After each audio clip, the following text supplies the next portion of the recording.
So hello सन, स्वागत करता हूँ फिर से आप सभी का आपका इस चैनल अमित इंग्लिश स्टडी में। आज का जो वीडियो है आप सभी के लिए बहुत ही ज़्यादा इंपॉर्टेंट होने वाला है, क्योंकि अगर आप जो चाहते हैं अंग्रेजी में बातें करना या अगर आपको किसी भी वर्ड का उच्चारण करने नहीं आता है, उन सारी के सारी समस्याओं का समाधान आज के वीडियो में करने वाले हैं। जिन विद्यार्थियों को बिल्कुल भी नहीं पढ़ने आता है उन सभी के लिए हम लिख कर बता देंगे, ताकि वो देखकर भी पढ़ पाएंगे। और सेंटेंस बना करके आप कैसे बातें कर सकते हैं वो भी हम आज के वीडियो में रूल ही बताने वाले हैं, ताकि आप कभी भी कैसे भी करके अंग्रेजी में बातें कर सकें। तो चलिए शुरू करते हैं आज के वीडियो को। यहाँ पर इंग्लिश स्पीकिंग एंड रीडिंग, यानी कि इंग्लिश बोलना और पढ़ना दोनों सीखेंगे। तो लिखा है यहाँ पर आई, इसे हम लोग क्या पढ़ते हैं, आई पढ़ते हैं, और READ से हम पढ़ते हैं रीड, आई रीड। अब इसका मतलब क्या होता है, आई का मतलब होता है मैं और रीड का मतलब होता है पढ़ना। क्या होता है, पढ़ना। जैसे हम किसी को बोलते हैं मैं पढ़ता हूँ तो क्या बोलेंगे, आई रीड। मैं पढ़ता हूँ, आई रीड, ऐसे बोलेंगे, सेंटेंस बनना है। ठीक है, जैसे में ताहे तीहे रहता है तो उसमें ईद मार नहीं लगता है, इस बात का भी आपको ध्यान रखना है। क्लियर। तो अगला जो हमारा वर्ड है, ध्यान दीजिएगा क्या लिखा हुआ है, YOU। तो इसे हम लोग पढ़ते हैं यू। क्या पढ़ते हैं, यू। और WRIT है तो इसे हम लोग पढ़ते हैं राइट। यहाँ पर W साइलेंट होता है। ठीक है, तो राइट का मतलब क्या होता है, यू का मतलब क्या होता है वो समझिए। यू का मतलब होता है आप या तुम होता है। ठीक है, राइट का मतलब होता है लिखना, जैसा कि आप लोग यहाँ पर चित्र में देख सकते हैं। ठीक है, तो इसका मतलब क्या हो गया, अगर आपको कहीं पर बोलना है कि आप लिखते हो तो क्या बोलेंगे, यू राइट। क्लियर।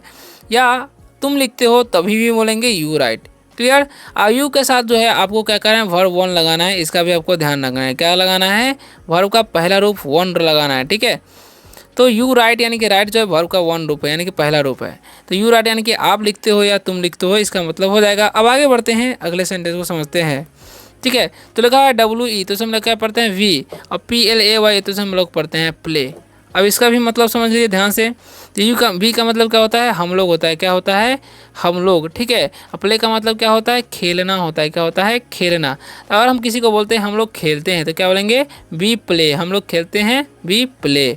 ऐसे सेंटेंसेस बनाकर आपको अंग्रेजी में बातें करना है किसी भी व्यक्ति से। ओके, अभी के साथ भी आपको क्या करना है कि वर्ब का पहला रूप ही लगाना है, पांचवा रूप नहीं लगाना है। क्लियर। अब जो हम नियम सिखाने वाले हैं आप सभी को वो ध्यान से समझिएगा, ताकि दिक्कत ना हो। ठीक है, तो लिखा हुआ है HE, तो इसे हम लोग क्या पढ़ते हैं, इसे हम लोग पढ़ते हैं ही। दो लेटर का वर्ड हो, अब बीच में दो लेटर का वर्ड हो और उसके साथ ई हो, तो ई का उच्चारण दीर्घी होता है, इसलिए हम क्या पढ़ते हैं इसे ही।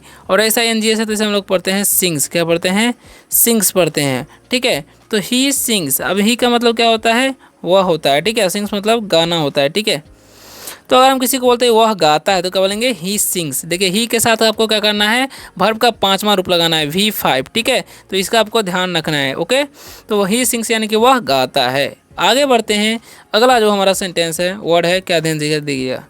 तो लिखा हुआ RAM, तो इसे हम क्या पढ़ते हैं, राम, क्योंकि नाम है। और GOE से हम लोग पढ़ते हैं गोश। ठीक है, यहाँ पर गोश नहीं पढ़ना है। ओके, अब देखिए राम नाम है तो राम ही लिखेंगे, और गोज मतलब क्या होता है, जाना होता है ना। तो अगर हम किसी को बोलते हैं यानी कि राम जाता है, जैसे हम बोलते हैं राम जाता है तो क्या बोलेंगे, राम गोज। ठीक है, यहाँ पर राम एक नाम है और एक ही नाम के साथ आपको क्या करना है, वर्ब का पांचवा रूप लगाना है। क्लियर। जैसा कि यहाँ पर गो वर्ब का पहला रूप होता है, गोज होता है वर्ब का पांचवा रूप, जैसा कि यहाँ पर लगा हुआ है। ठीक है, तो ऐसे आपको ध्यान रख रहे हैं, राम गोज यानी कि जाता है।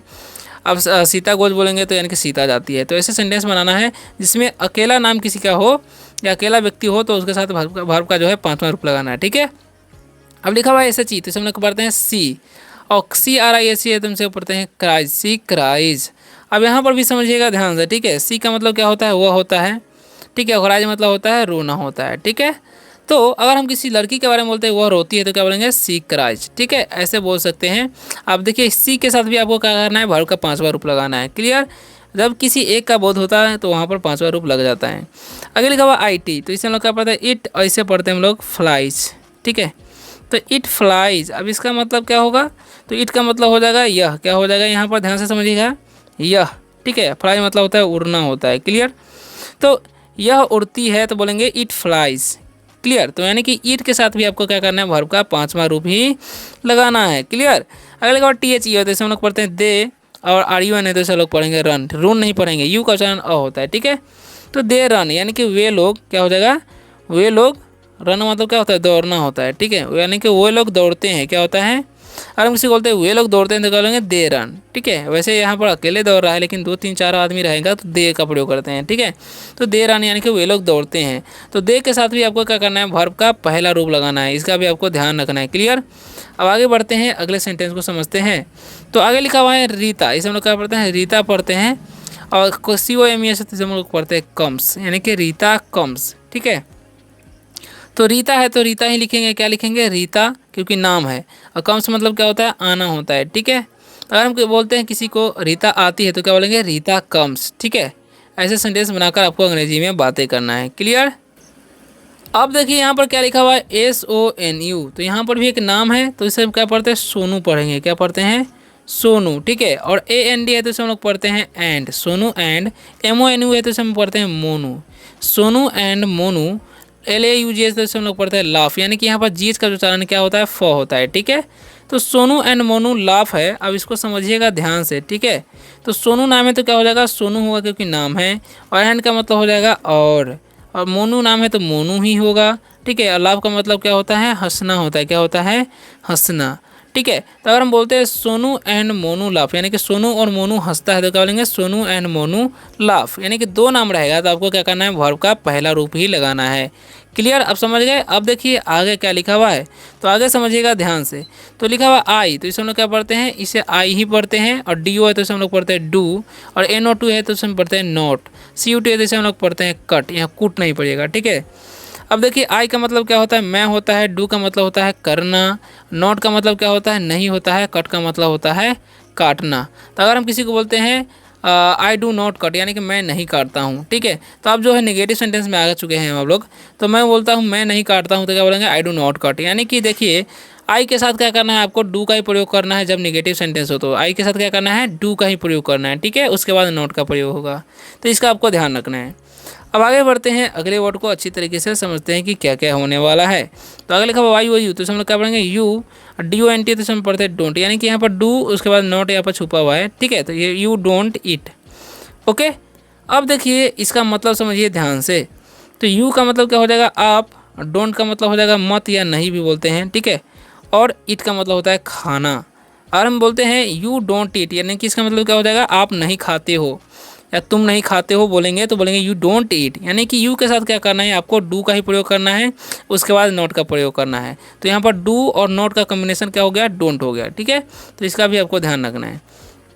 अब आगे बढ़ते हैं, आगे क्या लिखा हुआ है, तो आगे लिखा हुआ है ही डजंट। यहाँ पर क्या आ गया, डजंट आ गया। ठीक है, तो इसका क्या मात्रा है समझिए, डजंट डांस। ठीक है, अब देखिए यहाँ पर भी ध्यान से समझिएगा क्या लिखा हुआ है। ठीक है, तो ही का मतलब क्या हो जाएगा, वह। डजंट का मतलब क्या है, देखिए डज का प्रयोग कब करते हैं, ही के साथ आपको क्या करना है, डज का प्रयोग करना है। जैसे कि यहाँ पर किया गया है, उसके बाद नॉट इसमें छुपा हुआ है तो डजंट हो गया है। तो ही डजंट यानी कि नहीं, डांस यानी कि मतलब होता है नाचना होता है। ठीक है, तो अगर हम बोलते हैं ही डजंट डांस, यानी कि वह नहीं नाचती है तो क्या बोलेंगे, ही डजंट डांस। क्लियर। अब आगे बढ़ते हैं, अगले सेंटेंस को समझते हैं ध्यान से। क्या क्या लिखा हुआ है उसे समझिए आप लोग अच्छी तरीके से। ठीक है, तो क्या लिखा हुआ है यहाँ पर, लिखा हुआ है यहाँ पर वी, इसे हम लोग क्या पढ़ते हैं, वी। DONT है तो हम लोग पढ़ते हैं डोंट, वी डोंट। BY है तो इसे बाय पढ़ते हैं, क्या पढ़ते हैं, बाय। ठीक है, वी डोंट बाय। अब इसका मतलब क्या होगा समझिए, वी का मतलब क्या होता है, हम या हम लोग। डोंट का मतलब क्या हो जाएगा, नहीं। अब बाई मतलब होता है खरीदना। ठीक है, तो अगर हम बोलते हैं हम लोग नहीं खरीदते तो क्या बोलेंगे, वी डोंट बाय। अब देखिए वी के साथ आपको डू का प्रयोग करना है, ये भी आपको ध्यान रखना है। इसीलिए हम डू का प्रयोग करिए, यानी कि डू नॉट शॉर्ट फॉर्म में हो गया है तो डोंट हो गया है। ठीक है, अब आगे बढ़ते हैं, आगे क्या लिखा हुआ है, तो आगे लिखा हुआ है सी, इसे हम लोग क्या पढ़ते हैं, sea doesn't. Sea doesn't sell, sea doesn't sell. अब इसका मतलब ही समझिए ध्यान से। अब सी का मतलब क्या हो जाएगा, वह हो जाएगा। ठीक है, डजंट का मतलब क्या होता है, नहीं हो जाएगा। और सेल का मतलब होता है बेचना। क्लियर। तो अगर हम बोलते हैं सी डजंट सेल, यानी कि वो नहीं बेचती है, इसका मतलब हो जाएगा। ठीक है, तो सी के साथ भी आपको क्या करना है, डज का प्रयोग करना है, उसके बाद नॉट का। क्लियर, अगर नेगेटिव सेंटेंस हो तो। अब आगे समझिए, आगे क्या लिखा हुआ है, ध्यान से देखिएगा ताकि आपको कोई दिक्कत बाद में ना हो। तो लिखा हुआ है IT, तो हम लोग क्या पढ़ेंगे जी, इसे हम लोग पढ़ते हैं इट। क्या पढ़ते हैं, इट पढ़ते हैं। ठीक है, डजंट, इसे हम लोग क्या पढ़ते हैं, doesn't hit. It doesn't hit fly. ठीक है, इट डजंट हिट फ्लाई। अब इसका मतलब क्या होगा वो भी ध्यान से समझिए ताकि दिक्कत ना हो आपको बाद में। तो इट का मतलब हो जाएगा यह, डजंट का मतलब हो जाएगा नहीं, और हिट का मतलब होता है मारना। देखिए यहाँ पर हिट हुआ है नहीं, ठीक है। फ्लाइंग का मतलब क्या होता है, फ्लाइंग का मतलब होता है उड़ना होता है, ठीक है। तो इट डजंट फ्लाई यानी कि यह नहीं उड़ती है, तो क्या बोलेंगे, इट डजंट फ्लाई, ठीक है। यानी कि इट के साथ भी आपको क्या करना है, डज का प्रयोग करना है, इसका मतलब समझना है, ठीक है। अब आगे बढ़ते हैं अगले सेंटेंस को समझते हैं। तो लिखा हुआ है Sita doesn't dig, Sita doesn't dig. अब इसका मतलब क्या होगा जी, वो भी ध्यान से समझिए। सीता नाम है तो क्या करेंगे, हम सीता ही लिखेंगे। डजंट का मतलब हो जाएगा नहीं, डिग मतलब क्या होता है, खोदना होता है, ठीक है। तो अगर हम बोलते हैं सीता नहीं खोदती है तो सीता डजंट डिग, ठीक है, ऐसे बोलेंगे, ठीक है। यानी कि सीता भी एक नाम है तो उसके साथ क्या करना है, डज का प्रयोग करना है। एक नाम के साथ क्या करना है, डज का प्रयोग करना है। तो इसका भी आपको ध्यान रखना है, ओके। अब आगे बढ़ते हैं, अगले कुछ नेगेटिव सेंटेंस बचे हुए हैं और कुछ इंट्रीगेटिव, तो उसे भी सीख लेते हैं ताकि कोई दिक्कत बाद में ना हो। तो यहाँ पर समझिएगा क्या लिखा हुआ है, सीता, यहाँ पर भी लिखा हुआ है सीता एंड गीता। क्या लिखा है, Sita and Geeta don't jump, ठीक है। Sita and Geeta don't jump, ठीक है। अब ध्यान से समझिए ताकि दिक्कत ना हो आपको। तो लिखा हुआ यहाँ पर सीता नाम ही तो क्या हो जाएगा, सीता नाम तो होगा सीता, ठीक है। एंड मतलब हो जाएगा और यहाँ पर गीता है तो गीता ही होगा, ठीक है। और डोंट का मतलब हो जाएगा नहीं, और जंप का मतलब होता है कूदना, ठीक है। तो क्या हो गया यहाँ पर, Sita and Geeta don't jump, यानी कि सीता और गीता नहीं कूदती है, ठीक है। तो दो नाम के साथ भी आपको क्या करना है, डू का ही प्रयोग करना है, उसके साथ नोट का प्रयोग करना है, क्लियर। अब आगे बढ़ते हैं, आगे क्या लिखा हुआ है, तो आगे लिखा हुआ है डू आई गो। अब इसका मतलब क्या होगा, तो डू का मतलब क्या हो जाएगा यहाँ पर क्या, और आई का मतलब हो जाएगा मैं, गो का मतलब होता है जाना। अगर हम बोलते हैं क्या मैं जाता हूँ तो क्या बोलेंगे, डू आई गो। क्या मैं खेलता हूँ, डू आई प्ले, ऐसे बोल सकते हैं, ठीक है। डू के साथ यानी कि आई के साथ डू लगता है, इसलिए हम डू को पहले कर देंगे क्या वाला, यानी कि इंट्रोगेटिव सेंटेंस रहेगा, तो ओके ना।